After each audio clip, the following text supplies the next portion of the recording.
Good evening. I'm Lewis Michelson. I'm going to be the facilitator for tonight's Water Reliability Community Forum number 2. We're very, very pleased that you could be here. I recognize a lot of faces from the first one that we had 2 weeks ago. We're glad you're here, and we're glad for the new people. We'd like to start right off the bat, though, with welcome and Pledge of Allegiance from Councilmember Capriolio. Thank you, sir. Appreciate that. Good evening, everyone. It's good to see you all again, and I see a lot of faces from the last meeting, which is very encouraging for us. So, I'm the District 4 City Council member, Paul Capriolio. So, welcome. And this school is on the fringe, although we're not a fringe group.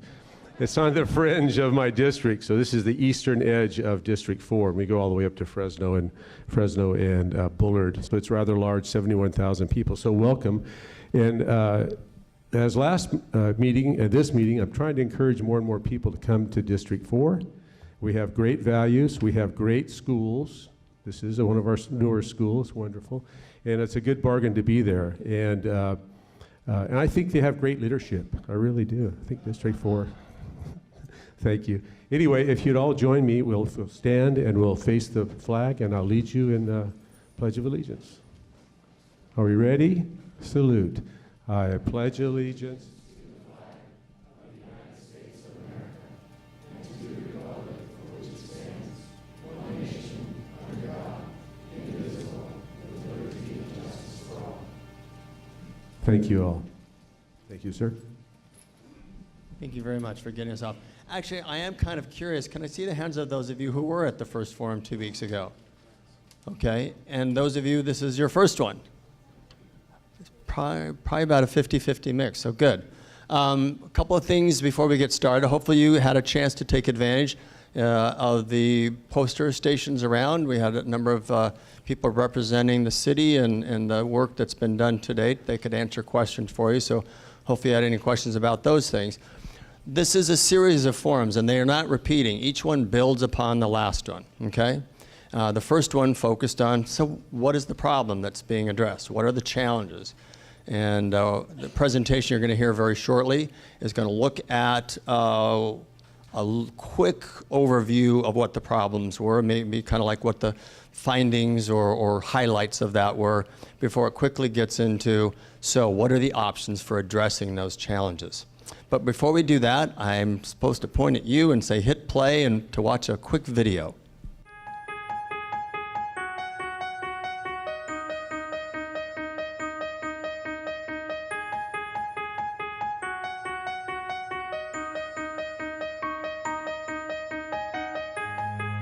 Bring the public, give them more information on how important water is and what they could do to preserve water. We don't have enough storage for the, if we could retain more water for when it's wet in the good years, I think that'll be more beneficial than just about anything else. Map out a way to figure out what you should and shouldn't do. I think that helps shape the way you think about what should we do then to help change our water supply.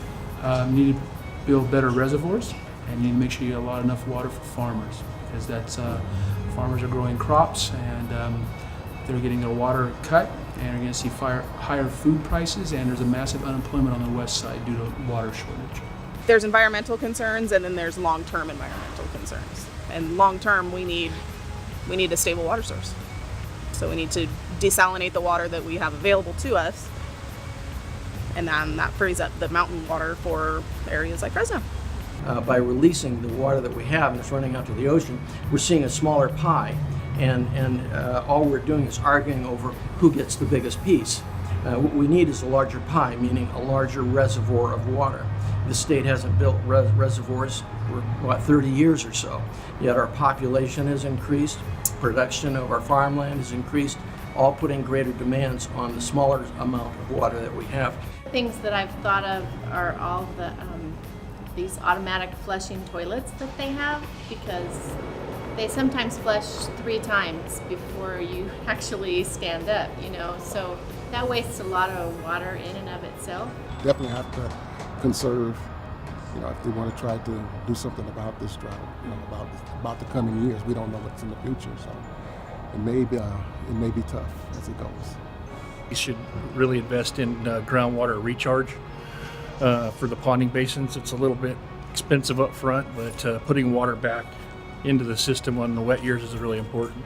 With water being a crisis always, not just this year, but it's got to feed the farmland so we can exist as we do, as we always have.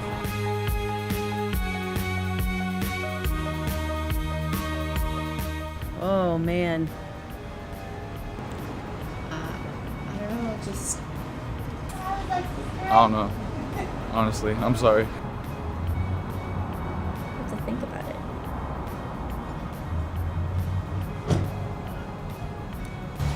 what do you mean? Period. And by that time, I'll be dead and gone anyway.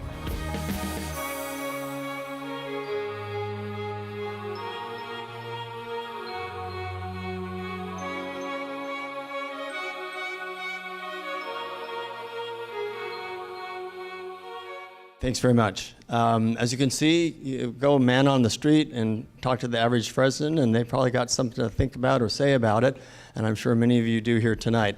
Hopefully you got an agenda when you came in. For those of you who did not participate in the first forum, you can see pretty quickly the format for tonight. I just want to explain to you.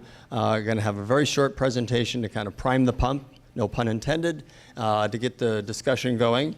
And then we've invited a panel of people who know quite a bit about the subject matter to join us tonight. And we're going to try and get them involved early on in the conversation, talk about some of the difficult questions and solutions that may be out there. But we want to make sure we reserve the majority of the time, the lion's share of the time, for just a good old dialogue with all of you in the audience here. And if you were at the first one, you know it was pretty fast-paced. We got to a lot of people, and that's one of my great joys and objectives here. To do that, I have a couple of very, very simple ground rules, all right? The first one is everyone's perspective is valued. You may agree, you may disagree, you may think somebody doesn't know what they're talking about, but everyone here has a reason for being here and has a right to their views and their opinions. So we just ask that we be respectful, regardless of whether that person is saying what you would say or the opposite of what you would say. Second of all, the most underrated communication skill I can think of is listening. So to the degree to which you can actually listen to that person around you and when they're talking, I ask people to listen to understand rather than listen to debate. Third, this is important if we're going to get as many of you involved in the conversation as possible. We ask that you be concise. It doesn't mean you can't have a lot to say, but once you've said it, you don't need to say it second or third time. That will provide what my fourth ground rule is: share the air.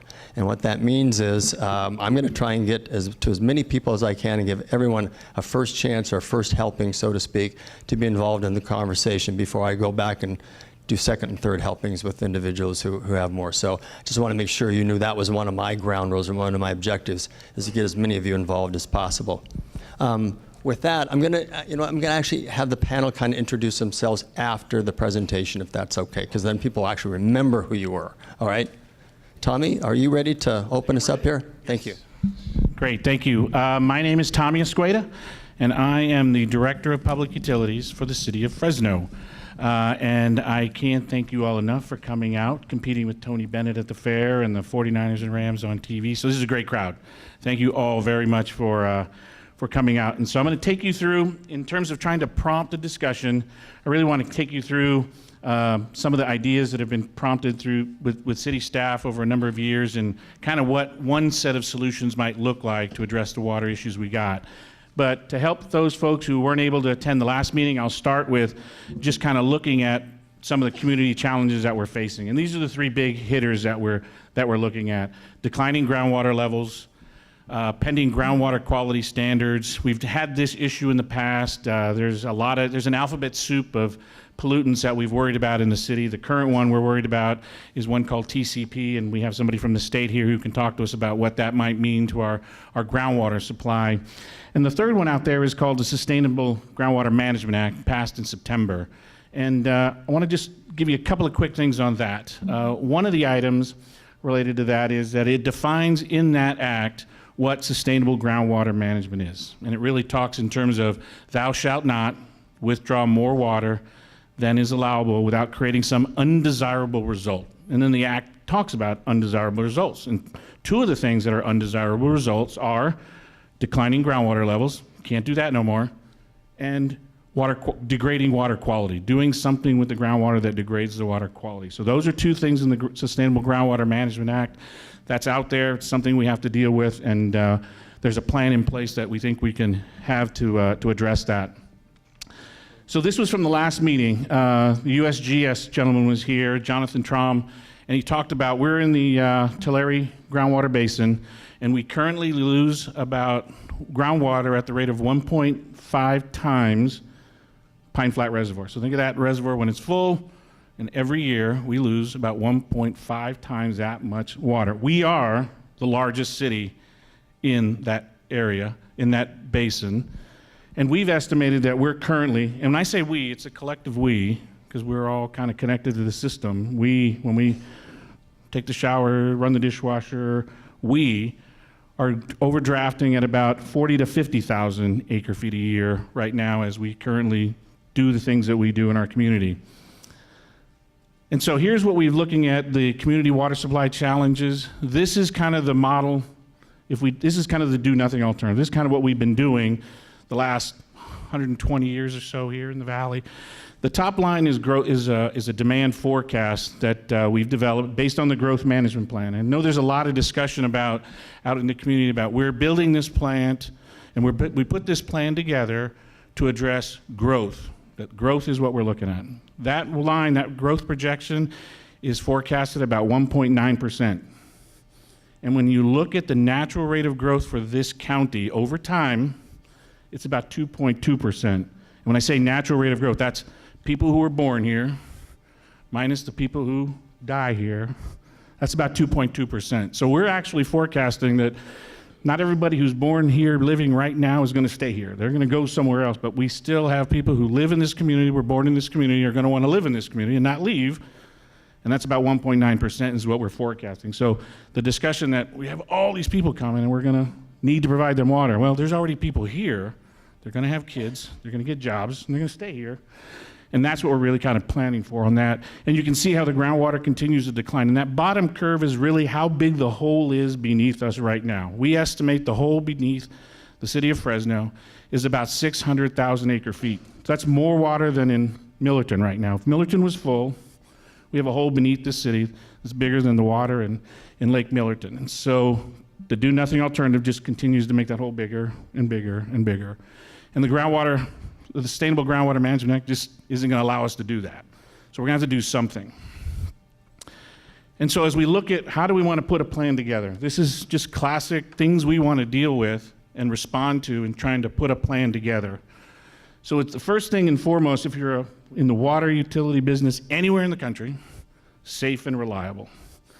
You got to have confidence when you wake up in the morning to take a shower that you can turn it on, and it's going to be there. And at night, when you're going to cook meal for your family, it's going to be safe to use. So safe and reliable is priority number one. And then we got to pay for it. So we got to make sure within the community we do it fair and affordable, that everybody pays proportional to what they use, and that we keep it that way, and that it's affordable. And there are metrics that have been designed to assess what is affordability. How do you define affordability? And there are metrics out there on how you can define that. Certainly in this period of time we're in now, sustainable and resilient. The way that Groundwater Management Act reads, they're promoting a strategy that asks local governments to focus on using your surface water resources to the greatest extent practical, save the groundwater, and then in a period like this, you would go back and get that groundwater when it's available. And that's the strategy that's kind of talked about in that act. That's the strategy they want to kind of propose. And then we got to make it consistent with community values. As a community, what do we value? Irrigation is one of those things. Outdoor irrigation and how things look is one. Low income affordability is, do we value that? That might be something we want to do. Water conservation and rebates for that, is that something we value? Those are the other things that we've got to make sure that this thing is capable of addressing. So, hope is not lost. We have access to two water sitting behind two lakes, and I'm going to guess that those lakes aren't any more than 30 miles from here. So 30 miles away, there are two dams that have water that you pay for in some way, shape, or fashion, some portion of it, and it's sitting back there. We have, on a normal year, 180,000 acre feet is available to us. If you look at the history, sometimes it's 190, sometimes it's less, sometimes it's over 180, sometimes it's less than 180. We currently use about 20,000 of that in the one surface water treatment plant we have. And we do recharge. It was one of the things you talked about in the community. We do some recharge. It's about 50,000 acre feet. So there's about 110,000 acre feet not available to us. Now, one of the comments from the community is that, well, in a time like this, you can't get all that water. And you're right. In a time like this, we can't get all that water.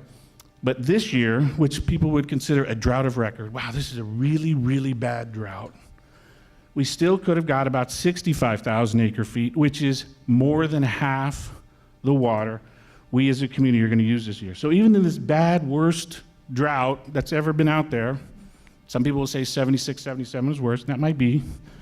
But even in this bad drought, we could have delivered to your homes half of the water you need for your demand. And so that's kind of a benchmark we can look at. So how bad could it get? Well, 65,000 acre feet is probably about as low as we probably can think in a drought of record.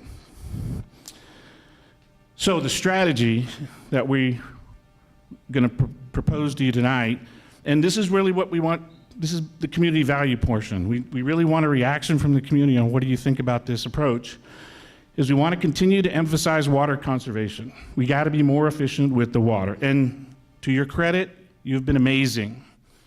So in 2008, we had to pump 168,000 acre feet to your homes, businesses, churches, the schools, all of those things, 168,000. This year, we'll probably pump about 130,000 acre feet of water to your homes, businesses, churches, schools. So you've dropped off 38,000 feet, and we have more people. That's the kind of thing we want to see happen. And we think there's more. Mr. Zoldowski, I don't know if he made it from NC State, but irrigation, outdoor water use is one of the things that we really are good at here in Fresno. And so looking at trying to maximize conservation is something we're going to be looking at. Maximize our water surface supplies that we've got, Pine Flat and Millerton. Develop a recycled water program so that once that water goes to your home, shows up out at Jensen Avenue, the technology is available now. We can treat that and make it available for non-potable uses. So your lawns, irrigation, ponds, fountains, cooling towers. That's water we don't have to pull out of the lake. We can use for other reasons. And then rehabilitation and replacement. We have aging infrastructure here. Right now, our replacement program is about 365 years. So if we put in a pipe today, the way we're funded, we just can't get to it any sooner than 365 years. So like that lady said, I'll be dead and gone by the time we get around to placing any of those pipes. So here's the solutions as we've currently proposed, and we really want the reaction from the community on this. Recharge basins. Intentional recharge is a very, very important part of the solution. We're going to be working with FID, the Flood Control District, Kings River, all of those agencies to work together to maximize what we can do with the recharge basin. Conservation, another big important, less water we need to pull out of the dams. Every gallon you can save in what you're doing is less gallon we got to pull out of the ground or pull out of the dam. So we'll continue to hit conservation. These next three are all part of the strategy to get water out of the mountains. Okay, this is the big one. Raw water pipelines. You got to get it from the dam to the city. Once it's here, we got to treat it to the drinking water standards that are out there. And then once it's treated, you got to get it out to your houses and make it available to you.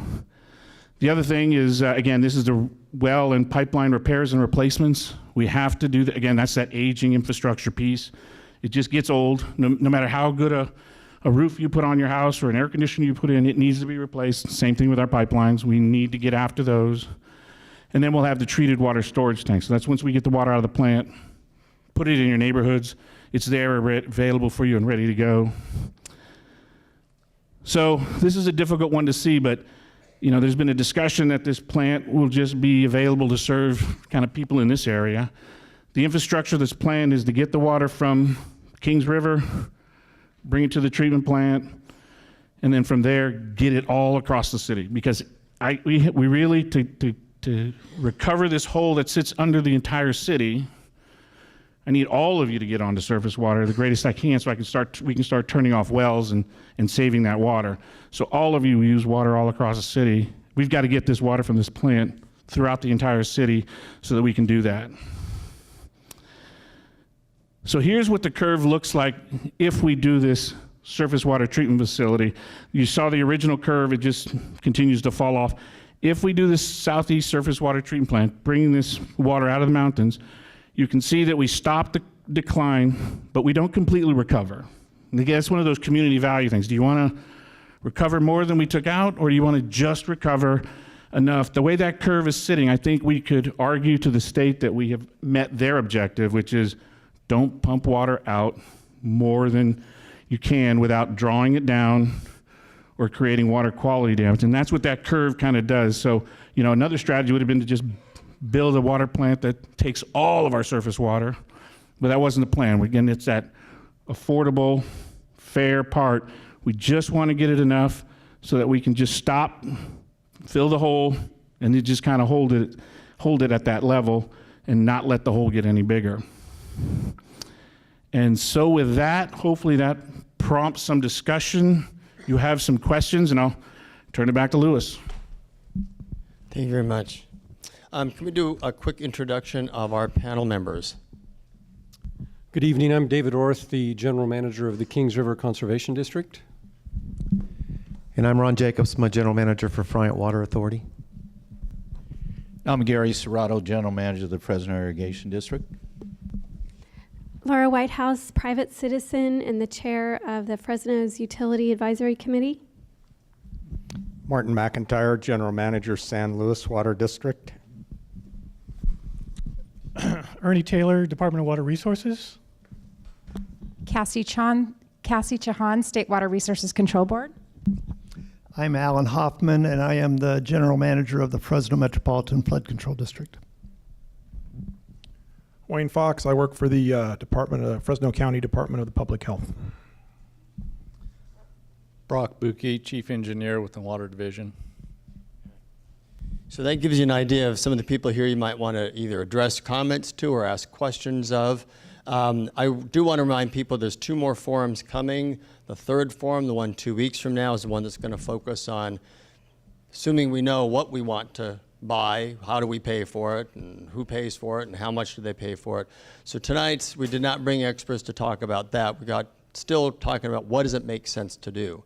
And with that, I'm going to give Laura, the one citizen on the panel, a chance, just generally based upon your work with the Utility Advisory Committee.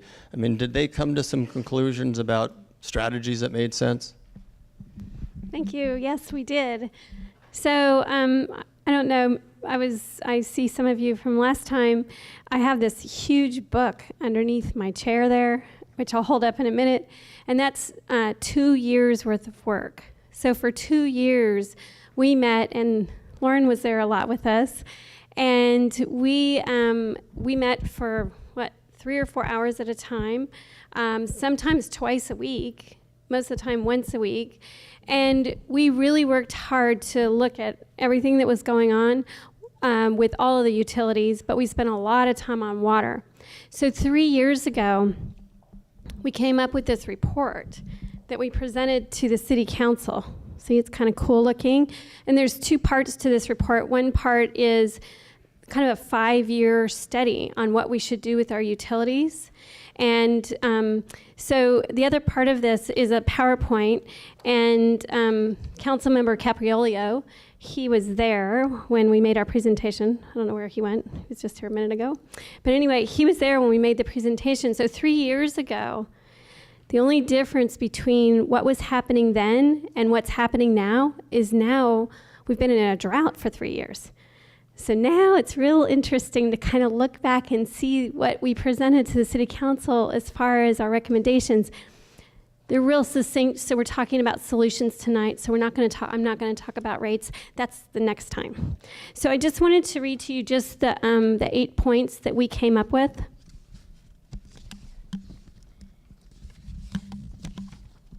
Because I think they make a lot of sense tonight.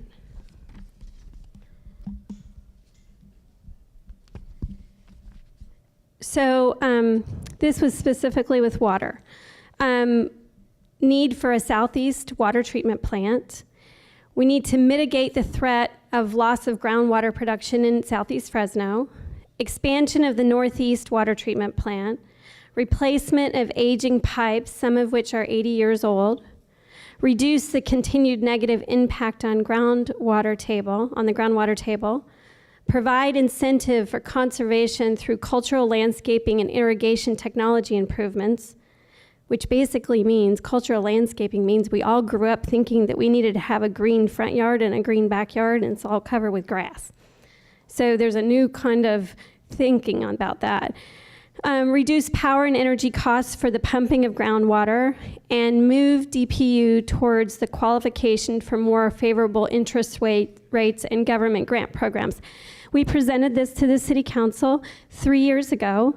And these were your citizens. We were all appointed by City Council members because they needed to have citizens, regular people, because it's a democracy. So this is what we came up with.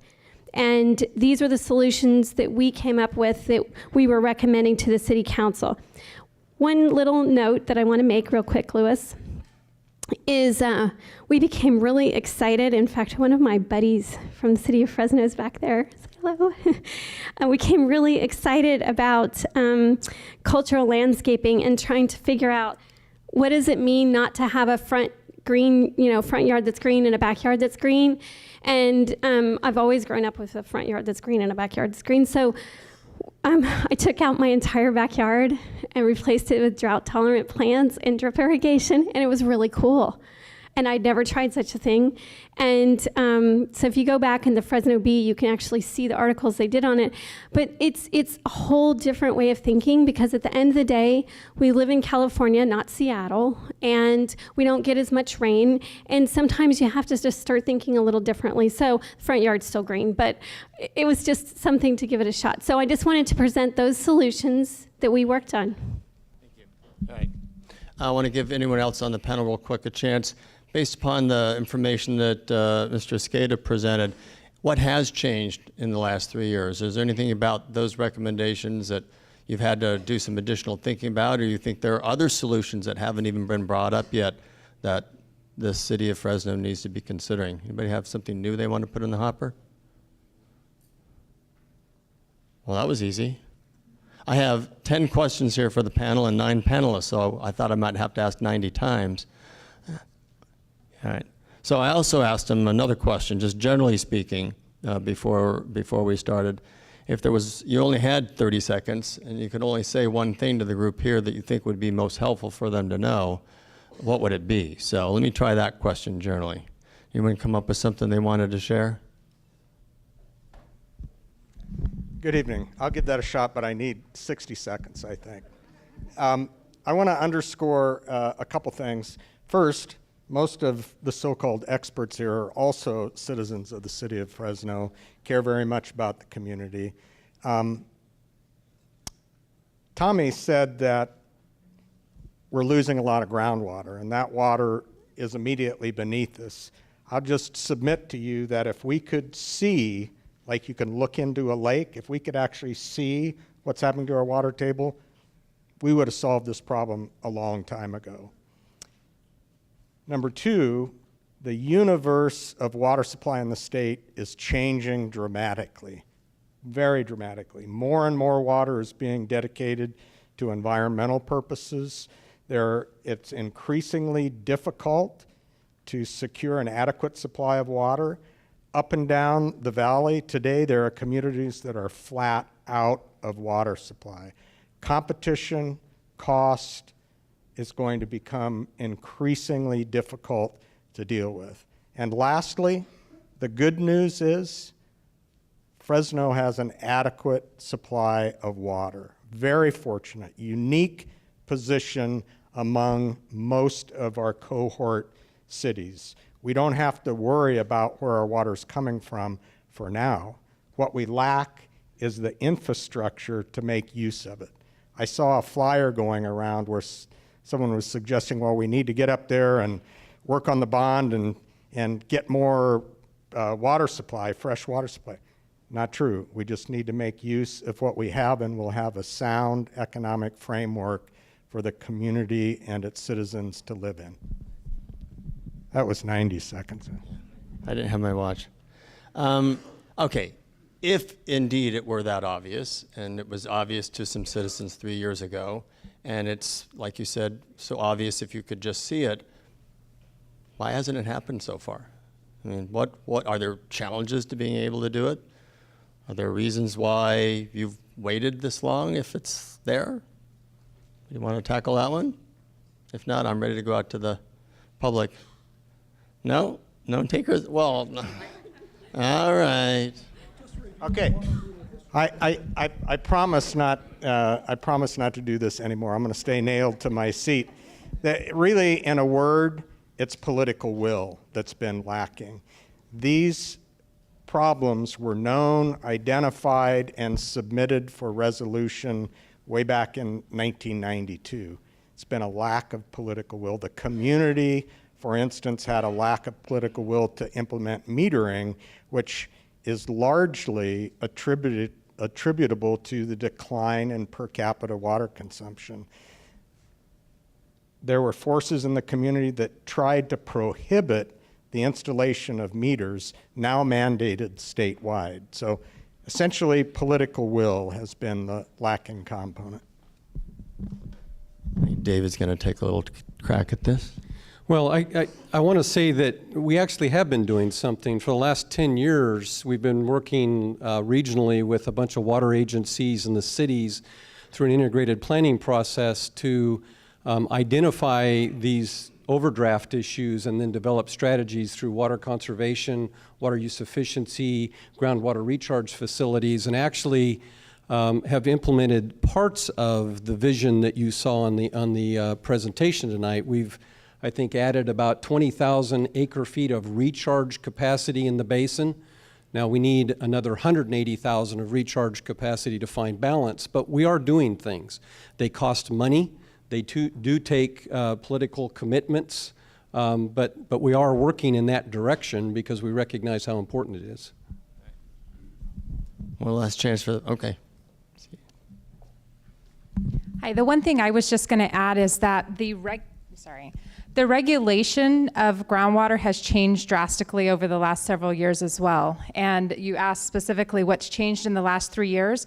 There's constantly new regulations being implemented that make it increasingly difficult for water systems to comply with regulations, whether it's treatment of groundwater or surface water. So we know that a regulation for hexavalent chromium just passed, and now the next one on the agenda is going to be 1,2,3 trichloropropane.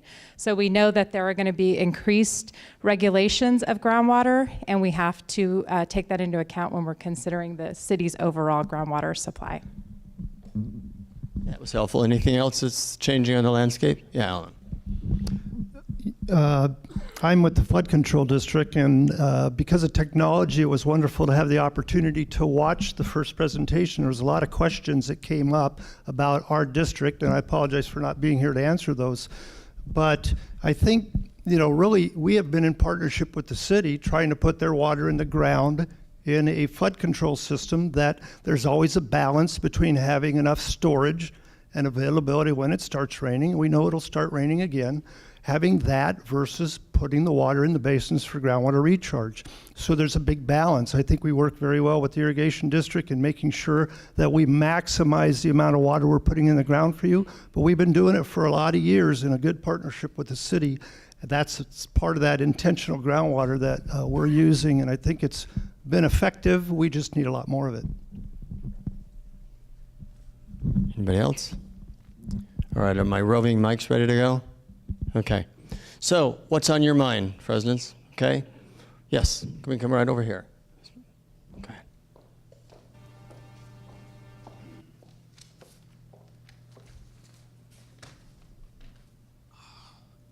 Okay, I'm Lauren Harding like the president. I think we need a second President Harding. Anyway, I went to every meeting of the Utility Advisory Committee in 2009, 2010. I've spoken to the council many times, numerous long emails to everybody. I worked with Doug Vagum on this rate hike. I got 185 signatures, more than anybody else, he says. let me just go through this. I have some numbers and some facts. I'll do it once, not twice. What are we doing right now in Fresno? We're taking out 134,000 acre feet. I know these numbers are just deadly, but I'll get through that fast. Potential recharge, 46,000 acre feet, 48,000 of rain going in. So we're taking 40,000 more out than we're putting in. Here's what I'd do. I'd cut that 134 of groundwater pumping down to 120. Cut back, instead of 22 hours a week of watering, I'd go down to 6 hours a week. Right now it's midnight to 6 and 7 p.m. to midnight. I think that's 11 hours. Twice is 22. Take it down to 6. Okay, so then you'd have 45,000 net going in instead of 40,000 coming out. Now, what about the one thing they talked about last time is ponding basins. They want to go from 300 acres in the city to 700. I strongly urge them to do it. Lee Brand hauled me up in front of the council. Mr. Harding, are you recommending more ponding basins? Absolutely. Okay, if you do that, right now we've got 300 acres, so we're at leaky acres. That's 50,000 acre feet a year of recharge. Add 400, that's 67,000 more. You'd be up to 117,000 of recharge. We're doing 20,000 acre feet a year at the Northeast Surface Water Treatment Plant. Double that to 40, and you'd have 157,000 acre feet a year of total treatment out of the 180 we're getting from Friant and Kings Canyon. So there you'd have 157 out of 180. That's 87%. They say, well, we only have the ability to treat 70,000. 50,000 at Leaky Acres and 20,000 at the Northeast plant. All you got to do is just put in the 400 acres of additional ponding basins and double the Northeast plant. You're up to 157,000 a year out of the 180 we get. We get 60 from Friant and 120 from Pine Flat. 180, and they complain we can only do 70. Well, just do what they're saying, you'll be up to 157. These are numbers I wrote down at the last meeting from their engineers, and they can't say that it's anything different. Okay, here's my recommendation. Here's 6 things you do. You reduce landscape watering from 22 hours a week to 6. Plant drought-tolerant plants. There was a lady at the last meeting with brochures on drought-tolerant plants. Jay Lund at the urban, he's a UC professor at UC Davis. Half of all urban water use is for landscape watering. Half of it, imagine, of the urban water. Okay, build 400 more acres of ponding basin, do that. Double the Northeast plant. It's up there on Chestnut. I recommend if you can possibly wangle a tour of it, do it. I got one, and it's a fantastic plant. It's currently 30 million gallons a day. Double it to 60. Replace aging water mains and stop the leaks. Of course, that's what we want to do. Enter into agreements, now listen to this, with Fresno, Clovis, Ag to create a water budget every year. That was not possible till now, but on September 16th, the governor signed the new law. Up till now, Ag has not been required to meter their pumping, their extraction. Now they will. So now we can have a water budget. And we got to do that, and then limit growth. Now, the whole thing on this Southeast Fresno surface water treatment plant, that's 2/3 of their plan. Their plan is $407 million. That's $274 million with the pipes coming out of it.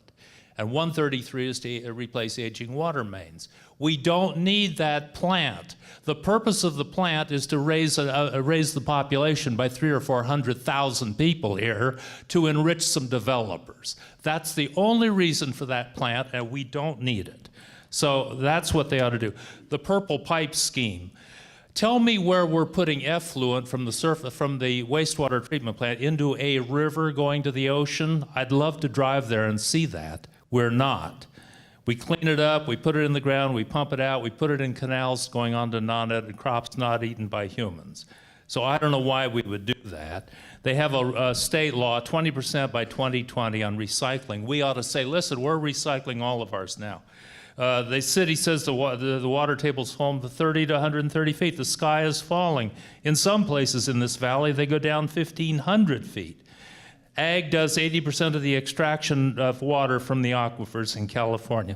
Now, Mr. McIntyre corrected me last time. He said, no, it's 40. Well, I checked both numbers, okay?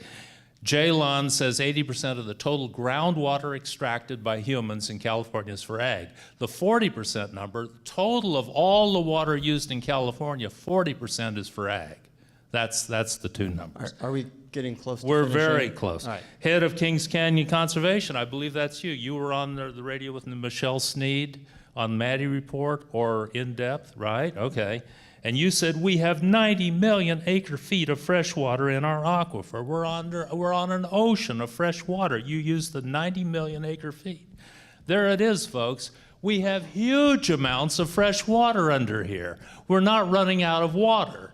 The only reason we need that plant is to add 400,000 more people. You said you weren't going to repeat yourself. Nope, we but you've don't started. need. Okay, I've done. That's All right. it. You've heard it all. Really, there's other people who want to speak Thank tonight. you. All right, thank you. Thank you. Yeah. All right. Would you have something? No, Go I was. ahead. Yeah, go ahead, Tommy. No, that's a lot of numbers. Thank you, Lauren. That was a lot of numbers. So, a couple things. On the population growth, again, 1.9%, which is less than the natural rate of growth in this. So, our growth rate plans on people who are living here now aren't going to stay here. That they're going to go out of town, but we still got those who do decide to stay. Got to build a home for them. Got to build houses for them. So, that growth curve's pretty flat. So, it's not a big giant importing people from the Bay Area and San Jose and LA. It's just enough to support people who decide to stay here in Fresno, 1.9%. Expand the Northeast surface water treatment plant. It's an idea. It's certainly one we have on the books to look at, but what we've learned from the current water management strategy, we have all our eggs in the groundwater basket right now. That's it. All our eggs are in the groundwater basket. So the strategy of building the Southeast Water Plant is to create a second entry point for our surface water. We have to have a second entry point for that water into the system so that if that system, the canal, the pipeline goes down, and they do go down. I've worked with a lot of clients around the country who have those things happen to them. We need to have a second entry point for water into the system. We do have a plan for groundwater recharge. These are our partners. There's money in the budget. We are going to make more recharge happen in this city because that is a good water management strategy. So, Lauren, you had so many. I didn't write them all down, but those are the three that just kind of came to mind real quick that I wanted to make sure we responded to in terms of some of the things that were being commented about. Tommy, something you just raised, I think there was one more thing. Oh. No. So I guess one of the things when we do community objectives for how we want to do water, one of the things I said is consistent with community values. So Mr. Lauren is proposing community values that would have government tell you can water less and what kind of plants you have to plant. And that's not the system we have now. But if the values of the system of the community said, hey, government, get in there and restrict water even more than you're doing now and restrict the kind of plants that you use, if that's what you decide is a community value, then that's something we have to think about. But that is one of the proposals he made, was government making that assertion that you can only water when we tell you can water, and you can only plant what we tell you can plant. And we as a utility aren't quite there yet, thinking that's a value you want us to promote. But if it is, this is the time to kind of share that with us. You know what? No. You're going to do this? Yes. All right, Tommy. You were exactly right. I'm not sure everyone heard what he said. Oh, That's yeah, the so his problem. question was, government has intervened here recently with the stage 2 water restrictions. Absolutely. But right now, we have no plan for how to get out of this hole. So that was the recommendation I had made to the city council and the mayor, was lacking a plan and the water hole under us continuing to get bigger, not knowing when the drought was going to end, we need to go to stage 2 water restrictions. I would love if we had the infrastructure to get this water out of the mountains. We wouldn't be having this discussion. You wouldn't be on 2 days in the summer, 0 coming up in the winter. Where's my friend over here, the weed man? He's been talking to me about not happy about 0 water days in the winter. Who here is not happy about 0 water days in the winter? Thank you. This is a community value, right? That would be a community value that we'd want to talk about. Right. They got you excited, Tommy. Yeah. Yes. So one of the questions that I wanted to ask, and we'll start taking people's questions, is you mentioned something that related to what I think in the water world they call redundancy.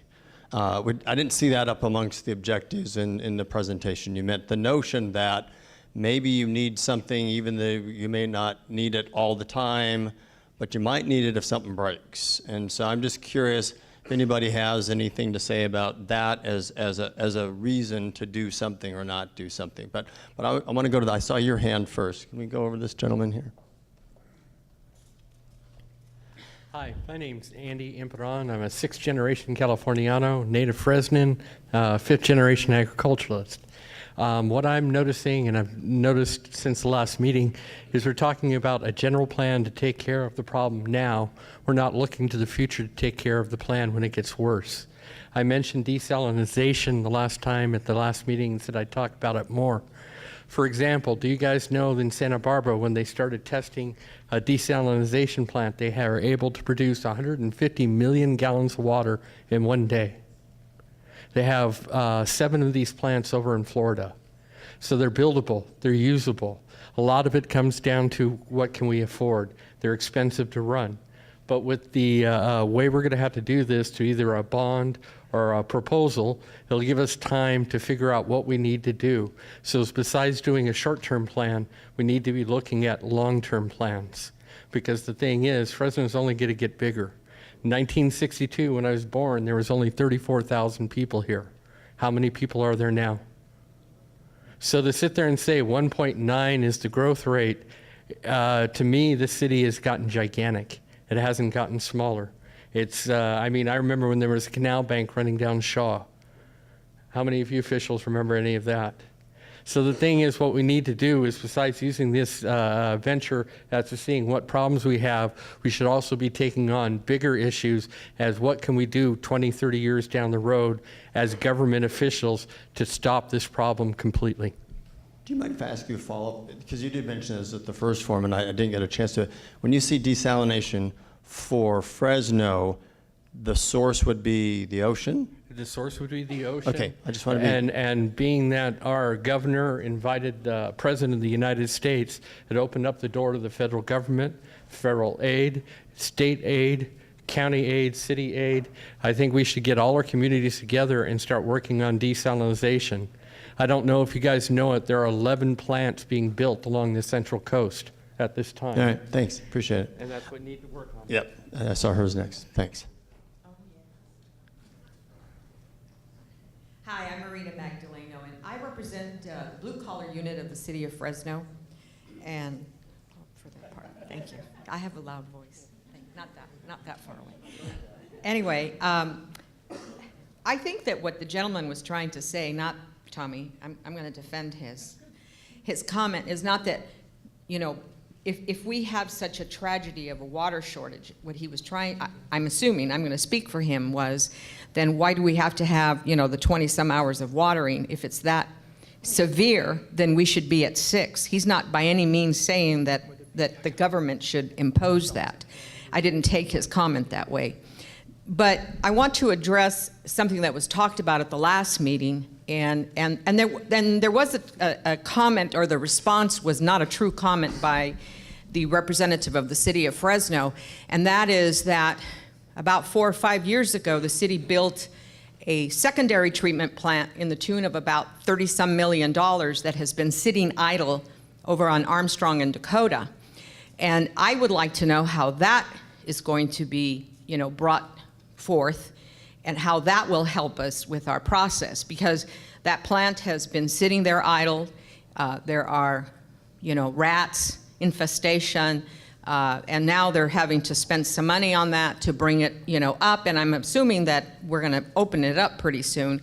It was supposed to be opened a few years ago. Right. And so I'd like to know how we're going to bring that into the fold to aid in our process of water. All right. All right, so I'm going to let, I think that plant's right over here, right? Yeah, I'm going to let Brock talk to that. That facility was just recently completed. I can assure you there's no rat infestation there. Right now, we are not putting treated water through the facility, but we are utilizing the tank. So as system demands require, we pump water out of that tank and are putting it into the distribution system. What does the future hold for that facility? How do you plan to utilize it? That facility was built because we understood and recognized that building a large permanent facility such as the Southeast plant with the 80 MGD or whatever capacity is going to be a major undertaking. And with development occurring, there was no groundwater to sustain the area. And so this package facility was built to meet the demands in the area, and it takes advantage of the surface water supplies that we have. So it's a well thought out facility. It's modular so that when the permanent facility comes on, we can relocate the pieces and parts that make up that facility and use them at another location. So. So this is really hard because we're trying to televise this. You may have noticed all the cameras for people at home. So if you have a comment or question, I'd really appreciate if you'd raise your hand and so everyone can hear it, because otherwise this gentleman here is next. Hi, my question is directed to the Public Utilities Commission person. Yes. Well, actually, I think you were the Utility Advisory appointed Committee, person, Laura. yes, advisory committee. Sure. How many people were on that committee? All right, so he wants to know, are we questioning their relevance or their representativeness? Because this could lead to like 10 questions. What are we trying to get at? Well, actually, it's probably about 2 questions. Number one, was anybody that was appointed, were they school-trained engineers or had an engineer background to make recommendations? Let's just take them all. What would the second question be? And how many people were selected? All right. Was it based on socioeconomic groups? Were you guys the right people to do this job? Okay, there were 8 of us, and each one of us was appointed by a city council member, and I think the mayor had 2. The mayor appointed 2. None of us, well, let's see. One of them was Nick Iovino, who is the retired director of planning for the city of Fresno. We had a farmer. We had a couple of farmers. I do fundraising for a living. We had, where's some of the other folks? We had a professor from Fresno City College. We had, 2 attorneys. But we had, we were appointed because we were citizens of all different socioeconomic groups. We were diverse, different levels of education. We came from different walks of life. Some of us were single, some of us were married with kids, the whole gamut. Okay, to answer your question about engineers, no, none of us were engineers. We had consultants and city staff there who were providing the information to us.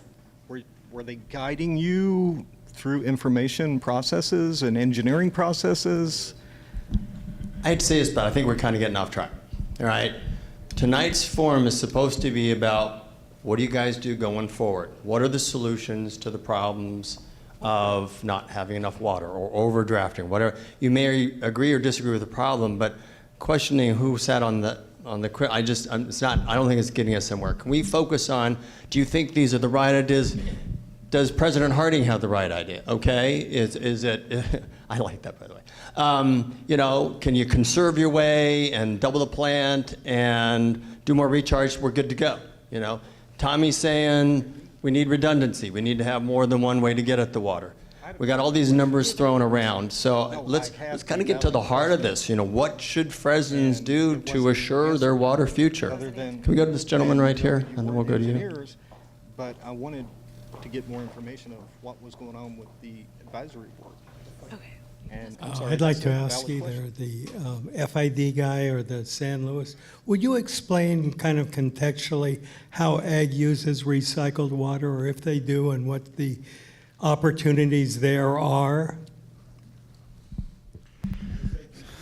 About 50-50 for the groundwater problem. Since I'm the FID guy, I'll respond to that. We have a program with the City of Fresno that I think is actually an excellent program.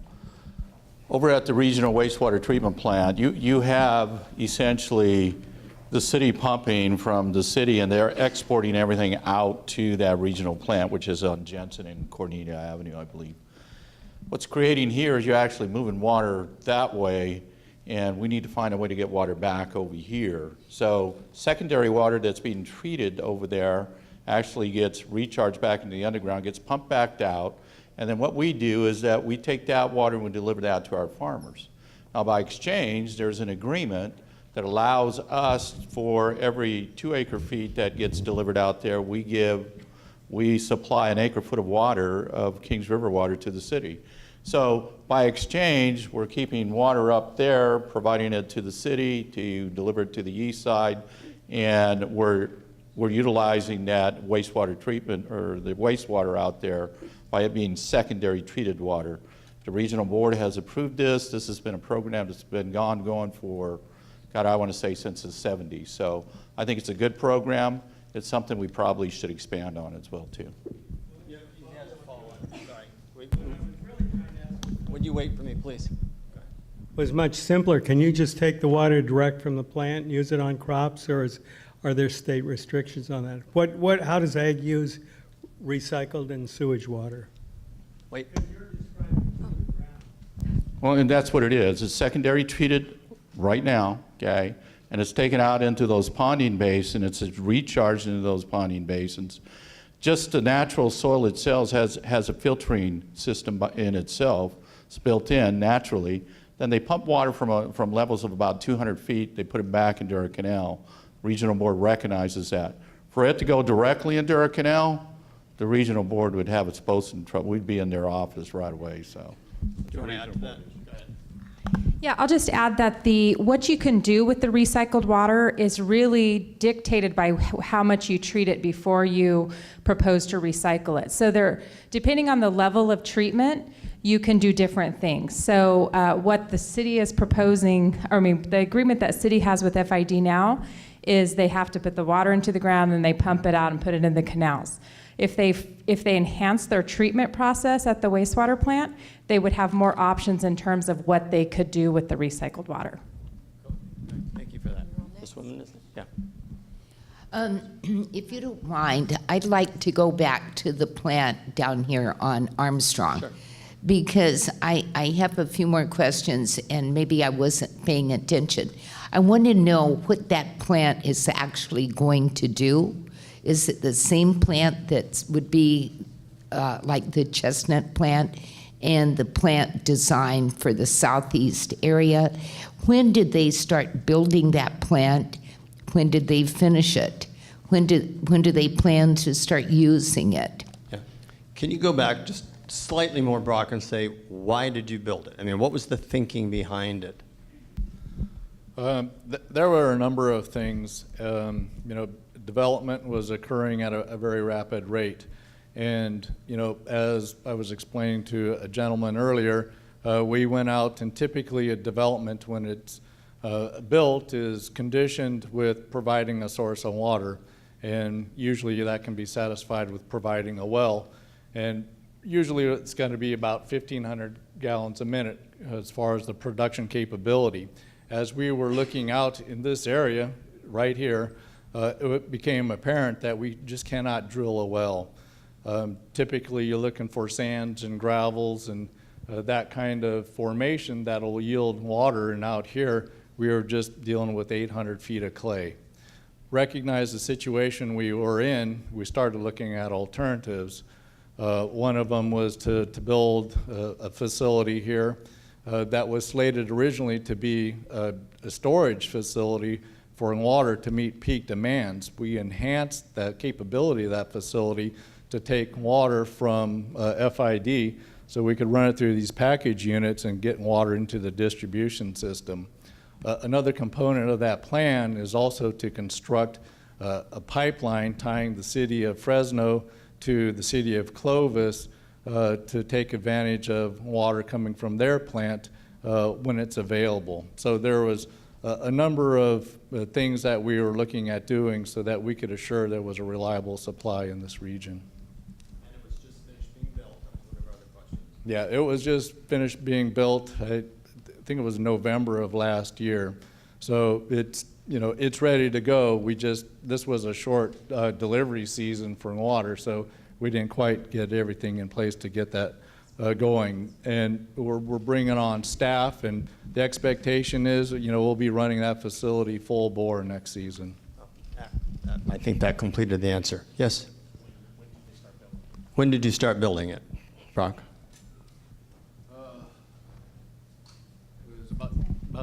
Yeah, about 3 years ago. Okay, all right. This guy was next. Yes, hello, Jerry Bill, resident of Fresno for 40 years. I'm concerned about that Southeast Fresno plant still. The gentleman there was just saying, you know, they had to build this plant nearby because of very rapid development. And yet we hear, well, wait, we're only going to grow 1.9% a year, and maybe even that's too much. But the assumption seems to be that nobody is going to move here from Los Angeles or Bay Area anymore. Somehow that's going to magically stop. Well, I can guarantee you, if you build that Southeast plant, if you build it, they will come. They will be here, right? And that's going to be the problem. And so what we're going to do is increase the water capacity and therefore bring in more people to use more water and therefore end up right where we were before. So we need to have a better plan for actually limiting the growth, particularly you know, the development out in that Southeast area, which isn't an area where you can pump water, as the gentleman just said. So that sounds like a big mistake to me. So do you mind if I ask you a couple of questions? Sure. Because I'm trying to get this going on like the main topic, and you're getting close here. So do you believe that if you limit growth, there's no need for the Southeast Water Treatment Plant? Or because that could be different than saying it might have some growth-inducing impacts if you did build it. You think Fresno's can get by without it? We probably could get by without it if we increase the capacity of the other plant. But even if we did build a smaller plant in the Southeast and dedicated it to infill and prohibit it from being used out there, maybe that would make sense. All right. What do you think about the groundwater? Is it important to try and restore it, or at least stop it from getting any lower? No, to stop it from going lower, definitely. So, yeah. So that's a good idea. Yeah, right? I don't believe in restoring it back to 1900 levels. Okay. But to keep it from going lower, Okay. of course. Yeah. All right. Can we talk about that stuff? Can we? I mean, we got about a half hour left, and yeah. Talk about water savings now. I heard a little bit. Excuse me. I heard a little bit on toilet scenario and water savings. Okay, I've got something presently. It's coming up. It's coming up real close on patent pending, but that doesn't matter who I am. But anyways, it's like a 5-to-1, 6-to-1 yellow solids scenario. So you can save hundreds of thousands of gallons. I haven't put pencil to it, and I don't know the population of this town. I'm presently out of Madera County, but this is very simple. It's like an $18 change on a standard toilet, and 1 gallon flush, and whatever you got your second flush for. And so, but you can save probably millions of gallons a day. You don't have to pump it, you don't have to recycle it, you don't have to treat it, do nothing to it.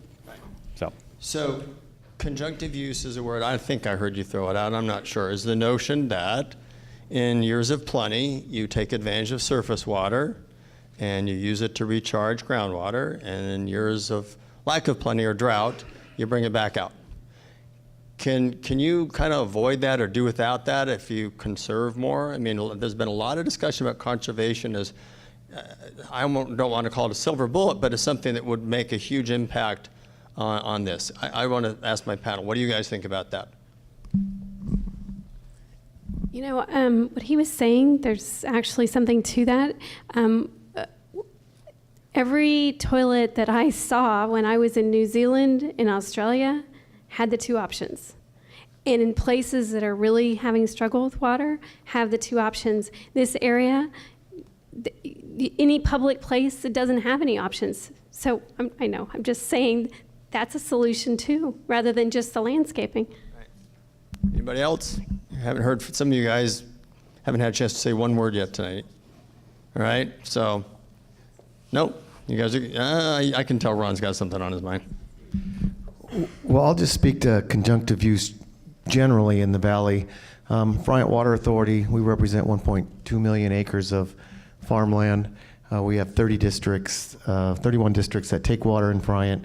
We have 21 member districts. The city of Fresno is one of our member districts, the first M&I district that we've had.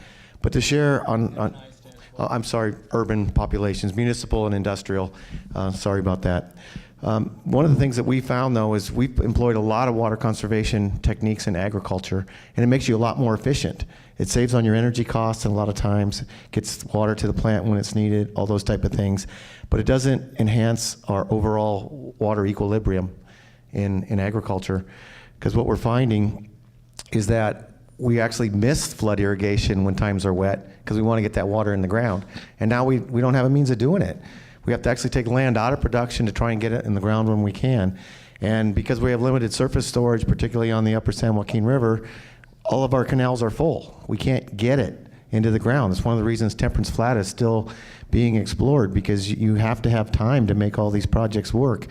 What we are really encouraging all of our member districts and what they're doing is they're starting to invest now in the future to try and maintain a groundwater equilibrium, to try and maintain the level of agriculture that we have here. Because if we don't start to do it now, it becomes too expensive, or there'll be missed opportunities down the road. So I don't know, I'm not an expert on the particulars for the city of Fresno, but I would certainly encourage you to take whatever steps you need to now from a conjunctive use perspective, because it's just going to get challenging. And if your new equilibrium is another 200 feet down, and that's your break-even point, every acre foot you pump out of the ground is going to cost you that much more from now into perpetuity, and energy costs aren't getting cheaper. And one other final comment, because I've heard this before, and I've been on a lot of panels where you can conserve your way out of this and decel plants and those type of things. Quite frankly, for people out of our area, they're used to all their excess water running out to the ocean. So they're trying to recover that water. Our water doesn't really leave most of these basins. We're closed basins. So we don't have a lot of desalination opportunities unless we want to start buying desal plants on the coast so they leave their water here or move their Northern California water here. But it's terribly expensive. It's too expensive for ag. It might even be too expensive for Fresno, at least now. So we've generally talked to the city about some of their plans, the recharge opportunities. I can't speak to your distribution systems and where you need purple pipe and where it makes sense and it doesn't. But just want to tell you from a conjunctive use standpoint, the tools that we've seen seem to be highly favorable and to do quickly for the city of Fresno, because we're encouraging it throughout the Friant Division. This one here was next. She's going to make me stand up. I don't want to do that. My name is Susan Coberly. I've lived here since 1988. And I went home after last forum, and I thought about the 22 hours a week. And then I realized that it's between 7 p.m. and 6 a.m. twice. But nobody, well, I don't, water for 22 hours a week. If we only had 6 hours a week to water in those 2 days, then there would be a high demand on the water pressure. So I don't see how that would work. The reason it's 22 hours is so that we space it. Okay. So it's more opportunity, but you're not doing it for 22 hours. Got it. All right. Why don't we just go to the lovely lady next to her? I have a question that relates to what the gentleman just said about conjunctive use. There was, I believe, I'm trying to recall the details, but I think there was something like $200 million of state drought relief money that was awarded to districts throughout the state, and none of the local districts got any of that money. So what I'm wondering is, what do we need to do in this area? And this is more of a regional question, but to become more competitive when there's another round of funding for money like that.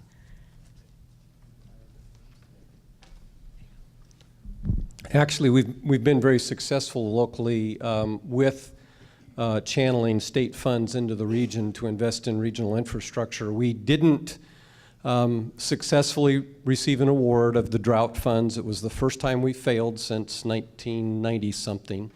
We were the third highest scoring applicant, and they awarded the funds to the top two. We missed it by 1 point. Now, prior to that, the region, through the Kings Basin Integrated Regional Water Management Organization, has received about $65 million worth of general obligation bond funding approved by voters. We've actually leveraged that with some private foundation investments and then local match to construct well over $100 million worth of infrastructure. So we have the process in place. It's called Integrated Regional Water Management Planning. City of Fresno is part of that organization. We work with them regularly. Brock is an active participant in that to identify projects, rank them, prioritize them, and then submit them to the state when funding applications are requested. I'm Laura Walls. I'm a local science teacher, Duncan Polytechnical, and I'm looking at this diagram, and I want to talk about groundwater.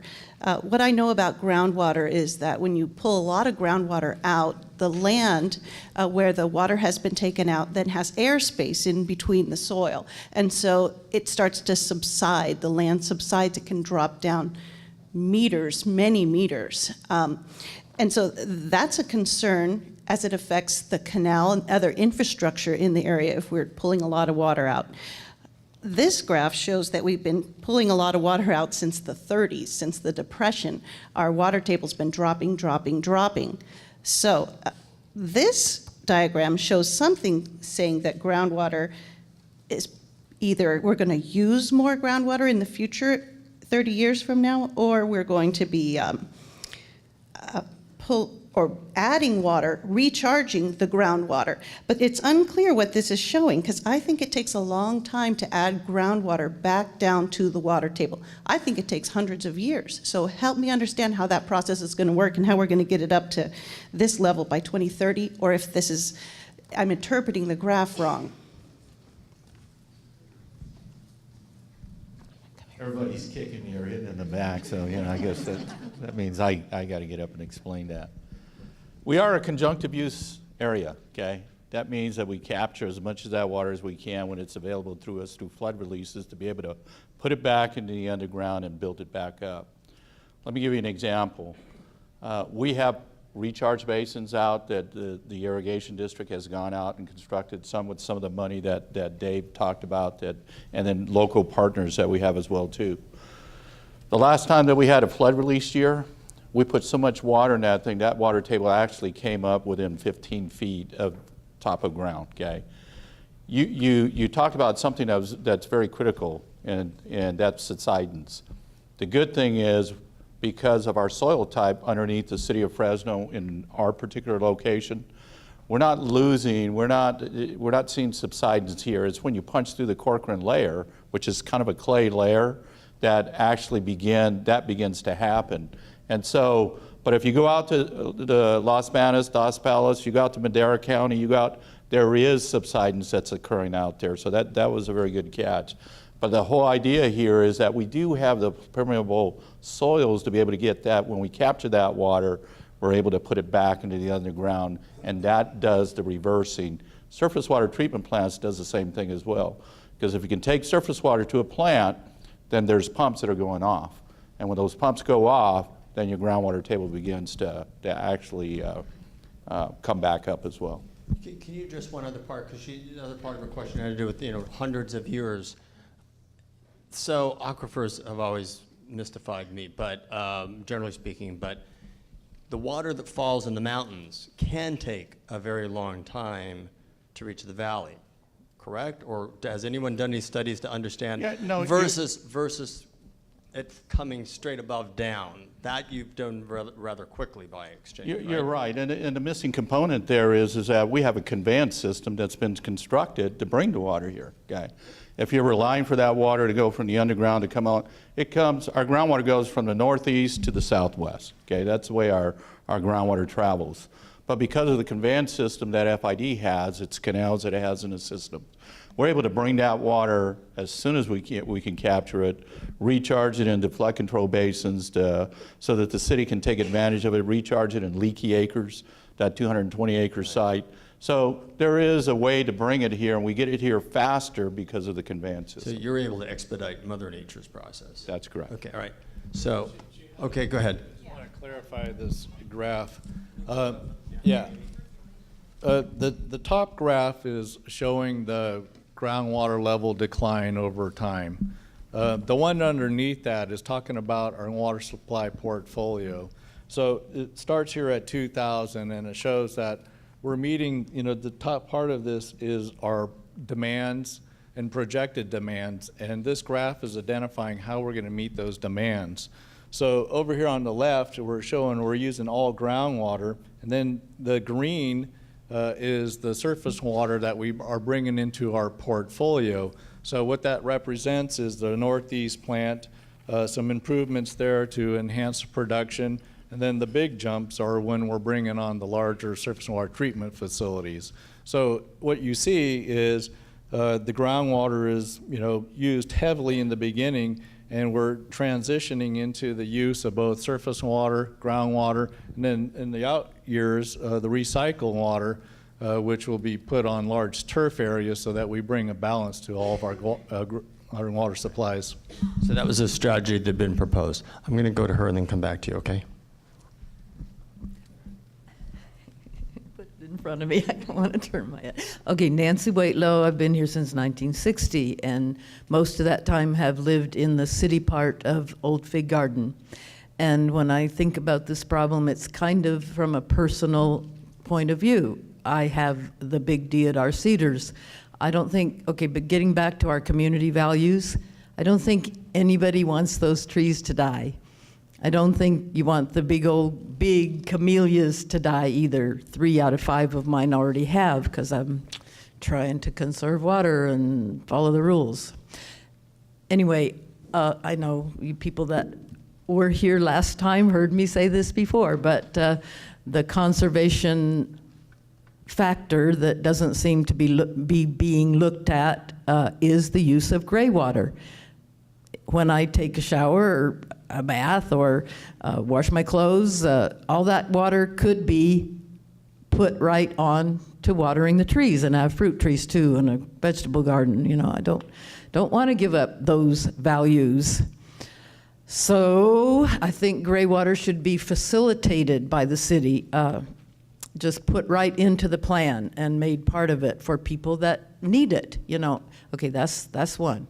Okay, and the other value is affordability was mentioned, and I work with homeless people and poor people, and I don't want them to be priced out of the water market. Okay, if they're living on a shoestring, the water, I know this is for next time, I'll be here. We'll do it again next time, okay, but keep the lower, have a tiered rate so the people on the bottom can still afford the amount of water that they need just really to survive. They don't have the trees they need to water. Thank you. All right. So let me ask this question.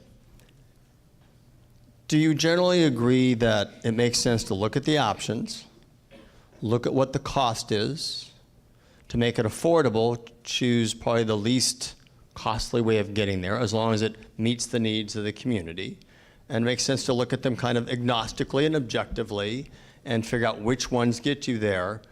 But then what else on top of that? Are there any values to redundancy, to sustainability, to flexibility, to being able to survive years of plenty, years of drought? That's the part that's kind of missing for me right now, is it seems to be kind of looked in a very undynamic way instead of recognizing that there are large variations in our water system.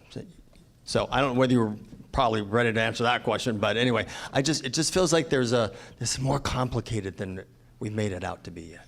My name is Dee Barnes, and I wanted to let Laura know the Unity Church out there does have those toilets that are like that, and they could start putting those, at least in city buildings, if nothing else. I have a couple of questions and concerns. I agree, we need to be able to do all the things that we're doing and do a better job. We already have 2 developments that have lakes. They're getting ready to build a 3rd one out on the west side of 99. So my question on those lakes, do they recharge, and who pays for the water? Like the new development that Assini is going to build out on the west side. Where is that water coming from? Is that our drinking water that they put in those lakes, and does it go back down into the ground, or what happens with that? And another big concern I have with our aquifer, and of course this isn't a city issue, this is more of our whole county and community. We know what farming pesticides have done to our water supplies over the years. I'm very involved in anti-fracking, and they're finding more and more situations down more towards Bakersfield, but those chemicals are, a lot of them are way worse than our farming pesticides. And who's regulating that? And that takes a lot of water, and are we looking at those things, especially, because I didn't even know we had fracking going on in Fresno County until recently. So I don't know who can answer that. That's obviously not a city question, but the city question is about the lakes. And one other thing, my daughter lives at Peach and Jensen, which is a fairly new, I think they've been out there 2 years. They're on Jensen for that housing development. It's got the green grass and the sidewalk. Who governs that? Can't the city stop having them do? We're talking about drought-resistant landscaping, and my daughter has had to call down to the city 3 times now because whoever maintains the sprinkler system on that particular stretch has been broken and flooding her backyard. So I know there's several things there. There's like 14 I things know. there, I think. So this is going to be like the toss-up on Jeopardy, you know, whatever the category is. Anything there you guys want, the lakes, the overwatering, the broken irrigation systems, the vulnerability of the groundwater.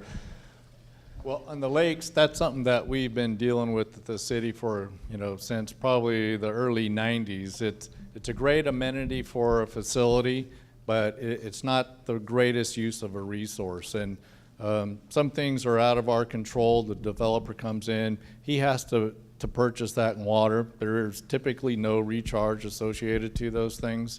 And it's something that we typically just do not encourage at all. We'd see better uses for that in water, going into an actual recharge facility, going to a surface water treatment facility. But you know, that's the developer's prerogative to do what they want with that. And then the homeowners association has to pay for that. You know, we've been kind of talking about various toilets and whatnot. The city does have a rebate program that encourages people to come in if they, you know, have their facility inspected before and after. You know, there's a way to get a rebate from the city. So, you know, we do have a program that promotes conservation in that regard. The other question was the irrigation and, you know, conservation. You know, I just encourage you to call our conservation folks. They'll send a representative out there and work with the people that have a broken irrigation system. I think she also asked about the vulnerability of the groundwater to fracking and other. Who's watching out? Who's watching out for the quality of the groundwater? Okay, so I'm with the State Water Resources Control Board, specifically the Division of Drinking Water. So we are interested in fracking and how that impacts drinking water. And there is likely a whole entire unit within the State Water Board that will be dedicated to studying fracking and its impacts on groundwater and water quality in general. So a couple things, couple questions ago, someone talked about gray water. I did want to mention that there are concerns with gray water as well. There are water quality problems that can result from gray water. So that is also something that the Regional Water Quality Control Board is very interested in, because we don't want to solve one problem and create other problems.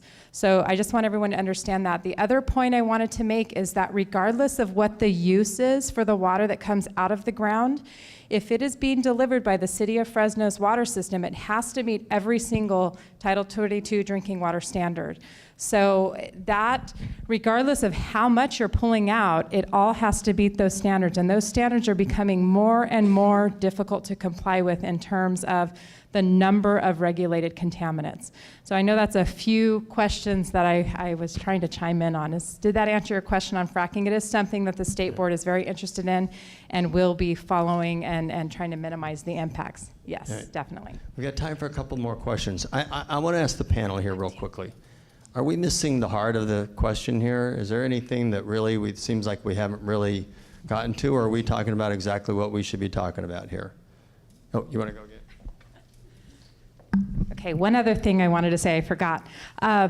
The drought is real, and I say that only because the department is dealing with, the Division of Drinking Water is dealing with a lot of communities who don't have a single drop of water coming out of their taps. And we talked about the reliability of the surface water, the water supply. And that is so critical in these times when we are under drought conditions. So I wanted to say that, and I wanted to say that the department really recognizes that the city of Fresno is in a unique position, and I think Martin mentioned that, in that we have groundwater, we have surface water, we have a diversified profile for our water supply needs. And the division supports that and recognizes that the city is being proactive in trying to ensure that we continue to have a reliable supply of water. And that is not true for a lot of utilities. And unfortunately, sometimes you're not planning for that until it's too late. So, Tom, I'm going to go to you for a minute because, ultimately, I believe you and your staff are going to have to provide some recommendations to the City Council and present them with some ideas. Have you learned what you needed to learn tonight in order to do a good job of that? Or what do you think you've heard that you can take away from this, and what questions do you still have? I guess as I've been listening to the discussion, and again, this is my observation, so I'm looking for hands to be raised and say, oh, you missed it. It sounds like we agree that conservation continues to be part of our strategy, that we just be more efficient. I'm seeing head nodding. We all agree that conservation, we're doing it, but we can do more. Let's keep doing more of the conservation, okay? It seems like the idea that we have an aging infrastructure and we're on a replacement cycle of 300 years, that we gotta make investment on making sure that we keep that fresh and viable and it's not leaking and breaking, and it seems like we have general agreement that we've got to make some investment just fixing the stuff that we already have and that we've built. I'm seeing some nodding of heads that we need to be doing some of that.